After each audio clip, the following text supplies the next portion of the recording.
దేవుని నామానికి స్తోత్రములు. ఈ ఉదయకాల సమయంలో మీ అందరికీ కూడా నా హృదయపూర్వకమైనటువంటి వందనాలు తెలియజేస్తున్నానండి. ఈ దినము దేవుడు మీతో మాట్లాడుతున్నటువంటి మాట దానియేలు గ్రంథము 2వ అధ్యాయము 21వ వచనంలో వాక్యం ఈ రీతిగా ఉన్నది. ఆయన కాలములను సమయములను మార్చువాడై ఉండి రాజులను త్రోసివేయచ్చు నియమించుచు ఉన్నవాడును, వివేకులకు వివేకమును జ్ఞానులకు జ్ఞానమును అనుగ్రహించువాడునై ఉన్నాడు. దేవుని బిడ్డలారా, దేవుని యొక్క వాక్యం సెలవిస్తూ ఉంది. ఈ రోజున ఆయన కాలములను సమయములను మార్చువాడై ఉండి, కాలములు మారుస్తూ ఉన్నాడు దేవుడు. వర్షకాలము, ఎండాకాలము, చలికాలం అని చెప్పేసి ఆయన కాలములని మార్చు దేవుడుగా ఉంటూ ఉన్నాడు. సమయములను మార్చే దేవుడుగా కూడా ఆయన ఉంటూ ఉన్నాడు. కాలములు సమయములేనా? చూడండి, వాక్యం సెలవిస్తూ ఉంది కదా, రాజులని త్రోసివేయచ్చు నియమించుచు ఉన్నవాడును. రాజులని కూడా త్రోసివేయచ్చు నియమించుచు ఉన్నవాడుగాను ఉంటూ ఉన్నాడు. దేవుని బిడ్డలారా, మొన్నటి వరకు సీఎం వేరే ఒక వ్యక్తి ఉన్నాడు. ఈరోజు సీఎం యొక్క స్థానము మరొక వ్యక్తికి వచ్చి ఉన్నది. అంటే ఈ యొక్క అధికారమును దేవుడు ఎంతమందికి ఇవ్వాలో, ఎప్పటి వరకు ఇవ్వాలో, ఎప్పటి వరకు వారిని ఉంచాలో, ఎప్పటి వరకు వారిని తీసివేయాలో, ఎవరికి ఇవ్వాలో అవన్నీ కూడా ఆయన నియమించుచు ఉన్నవాడులుగా ఉంటూ ఉన్నాడు. అదే కాకుండా వివేకులకు వివేకమును జ్ఞానులకు జ్ఞానమును అనుగ్రహించువాడునై ఉన్నాడు. ఇంత గొప్ప దేవుడు సమస్తమును కూడా మార్చగలుగుతాడు. ఇవన్నీ కాలములను సమయములను రాజులని మార్చినటువంటి ఈ దేవుడు నీ స్థితిగతిని మార్చలేడా? ఈరోజు నువ్వు ఏ స్థితిలో ఉన్నావో ఆ స్థితిని దేవుడు నీకు మార్చివేసి ఆనందాన్ని సంతృప్తిని ఇయ్యగల దేవుడుగా ఉంటూ ఉన్నాడు. వివేకులకు వివేకమును జ్ఞానులకు జ్ఞానమును అనుగ్రహించువాడునై ఉన్నాడు.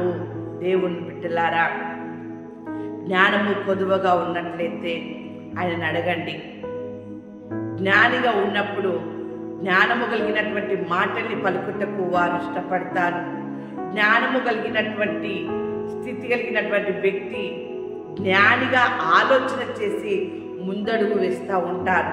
అయితే దేవుడు అంటూ ఉన్నాడు, జ్ఞానులకి జ్ఞానమును నేను అన్ని సరిగ్గా చేశాను, ఈ ఒక్క విషయంలో ఎందుకు ఈ రీతిగా తప్పు జరిగింది, అన్ని నేను కరెక్ట్గానే ఉంచాను, అన్ని నేను ముందే ఆలోచన చేశాను కదా, ఇక్కడ ఎట్లా పొరపాటు జరిగిన జీవితం అంతా కూడా తారుమారైపోయింది అనేటటువంటి స్థితిలో నీవు ఉన్నావు కావచ్చు.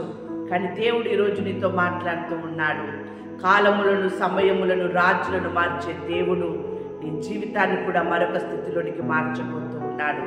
దేవుని బిడ్డలారా, నువ్వు ఏ స్థితిలో ఉండాలని అనుకుంటూ ఉన్నావో, నువ్వు ఏ స్థితిలో ఉండాలని నువ్వు నీ జ్ఞానము చేత నీ వివేకము చేత నువ్వు ప్రయాసపడుచున్నావో ఆ స్థితిని దేవుడు నీకు ఇస్తాడు. దేవుని బిడ్డలారా, చూడండి, వాక్యం సెలవిస్తూ ఉంది కదా ఇక్కడ.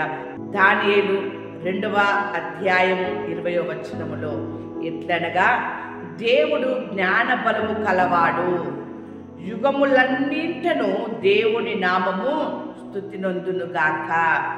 దేవుడు జ్ఞాన బలము గలవాడు. దేవుని బిడ్డలారా, అలా ఉన్నటువంటి ఆ దేవుడు యుగములన్నింటను దేవుని నామము స్తుతి నొందునుగాక. అవును దేవుని బిడ్డలారా, వివేకులకి వివేకమును జ్ఞానులకి జ్ఞానము నుంచి ఆ యొక్క స్థితిని మారిపోయినటువంటి స్థితిలో ఉండి బాధపడుతూ దుఃఖపడుతూ, అయ్యో సమస్తము కోల్పోయానే, ఎందుకు ఇలా తొందరపడ్డాను, ఎందుకు ఇలా జరిగింది అని చెప్పేసి దేవుని దగ్గర మొరపెడుతూ దేవుని యొక్క సహాయం కొరకు ఎదురు చూస్తున్నటువంటి ప్రతి ఒక్క బిడ్డ జీవితంలో జ్ఞానము కలిగినటువంటి ఆ దేవుడు, జ్ఞాన బలముతో నిండుకున్నటువంటి ఆ దేవుడు, యుగ యుగములు కూడా ఆయన నామము స్తుతించబడుతున్నటువంటి ఆ దేవుడు నీ జీవితాన్ని మార్చబోతూ ఉన్నాడు. నీ జీవితాన్ని అద్భుతమైనటువంటి జీవితముగా ఆయన చేయబోతూ ఉన్నాడు. నీ యొక్క భవిష్యత్తును ఆయన మార్చబోతున్నాడు. దేవుని బిడ్డలారా, నీ కుటుంబాన్ని గేలి చేసిన వారిగా ఉండొచ్చు, త్రోసివేసిన వారిగా ఉండొచ్చు, ఒంటరిగా విడిచిపెట్టినటువంటి వారిగా ఉండొచ్చు, దేనికి కూడా ఆహ్వానించినటువంటి కుటుంబంగా నీ కుటుంబం ఉండొచ్చు. కానీ నీ కుటుంబాన్ని దేవుడు మార్చబోతూ ఉన్నాడు. ఉన్నతమైనటువంటి స్థితిలో దేవుడు నీ కుటుంబాన్ని ఉంచబోతూ ఉన్నాడు. అయితే నువ్వు చేసేటటువంటి పని ఒకటి ఉంది.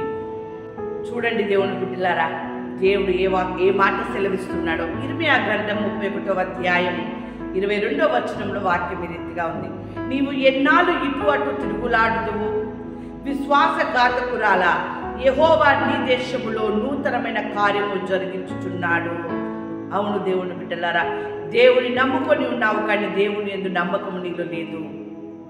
దేవుడు నా జీవితంలో అద్భుతమైన ఆశ్చర్యమైనటువంటి కార్యములు జరిగిస్తాడనేటటువంటి విశ్వాసము నీ జీవితంలో లేకుండా ఎవరు నా బ్రతుకును మారుస్తారు, ఎవరు నాకు సహాయం చేస్తారు, ఎవరు నా కుటుంబాన్ని నన్ను ఆదుకుంటారు అనేటటువంటి స్థితిలో విశ్వాసఘాతకురాలుగా అటు ఇటు తిరుగుతున్నటువంటి మీకు దేవుడు సెలవిస్తున్నటువంటి మాట, నువ్వు నమ్మినట్లయితే, నువ్వు విశ్వసించినట్లయితే నీ జీవితంలో దేవుడు ఆశ్చర్యమైనటువంటి కార్యము జరిగించబోతూ ఉన్నాడు.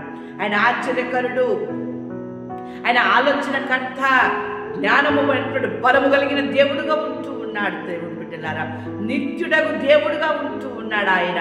ఆ దేవుడు నీతో మాట్లాడుతున్నటువంటి మాట అదే.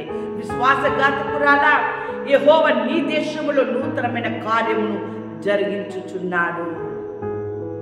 దేవుని బిడ్డలారా, అది ఆడవారైనా సరే మగవారైనా సరే దేవుని యందు విశ్వాసం ఉంచి నమ్మకం కలిగినట్లయితే ఈరోజు దేవుడు నీ జీవితంలో అద్భుతమైన కార్యము జరిగించబోతూ ఉన్నాడు. మోడు బారిపోయిన నీ జీవితమును, ఎందుకు పనికి రాకుండా ఉన్నటువంటి నీ జీవితమును దేవుని బిడ్డలారా అక్కడనే నీ జీవితంలోనే నూతనమైన కార్యము, పాడు బారిపోయినటువంటి యొక్క నీ జీవితాన్ని, ఆ యొక్క కిందికి దిగజారిపోయినటువంటి నీ జీవితాన్ని, ఎన్నో విధాలుగా నష్టపోయి, ఎన్నో విధాలుగా నీ జీవితము నాశనమైపోయి, ఎన్నో విధాలుగా నువ్వు బాధతో ఉన్నటువంటి నీ జీవితాన్ని దేవుడు ఒక విధముగా మార్చబోతూ ఉన్నాడు.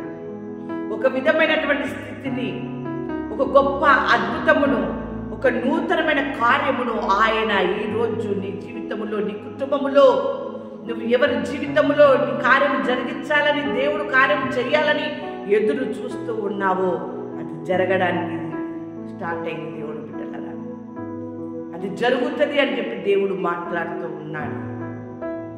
ఎంత అద్భుతమో చూడండి దేవుడు మాట్లాడే మాట. సమస్తమును కూడా మార్చగల దేవుడిని తోడుండగా, సమస్తము కూడా మార్చగల దేవుడు నీతో మాట్లాడుతూ ఉండగా నువ్వెందుకు విశ్వాసము లేకుండా ఇటు అటు తిరుగుతూ ఉన్నావు? మనుషులపైన ఎందుకు ఆధారపడుతున్నావు? నీ దేవుడు నీ జీవితాన్ని మారుస్తాడు. దేవుడు నీ భవిష్యత్తును మారుస్తాడు. దేవుడు మీ పిల్లల్ని చక్క చేయబోతూ ఉన్నాడు. దేవుడు నీ కుటుంబాన్ని కట్టబోతూ ఉన్నాడు. ఎందుకు విశ్వాసము లేకుండా అటు ఇటు తిరుగుతూ ఉన్నారు? దేవుని బిడ్డలారా, దేవుడు నీతో మాట్లాడేటటువంటి మాట ఇది. యెషయా గ్రంథం 33వ అధ్యాయం 6వ వచనంలో, నీ కాలములో నియమింపబడినది స్థిరముగా నుండును, రక్షణ బాహుల్యమును బుద్ధి జ్ఞానముల సమృద్ధియు కలుగును, యెహోవా భయము వారికి ఐశ్వర్యము. నువ్వు దేవుని యందు భయము కలిగి ఉండు. బుద్ధి జ్ఞానములు సమృద్ధిగా నీకు దేవుడు ఆయన అనుగ్రహింపజేస్తాడు. అవన్నీ కూడా ఆయన ఇచ్చి నూతనమైన కార్యము నీ జీవితంలో, నీ కుటుంబంలో జరిగించి నిన్ను, నీ కుటుంబాన్ని ఆయన సమృద్ధి అయినటువంటి దీవెనలతో, సమృద్ధి అయినటువంటి ఆశీర్వాదాలతో నిన్ను, నీ కుటుంబాన్ని విస్తరింపజేసి నిండారుగా ఆయన మిమ్మల్ని దీవించును గాక. ఆమేన్.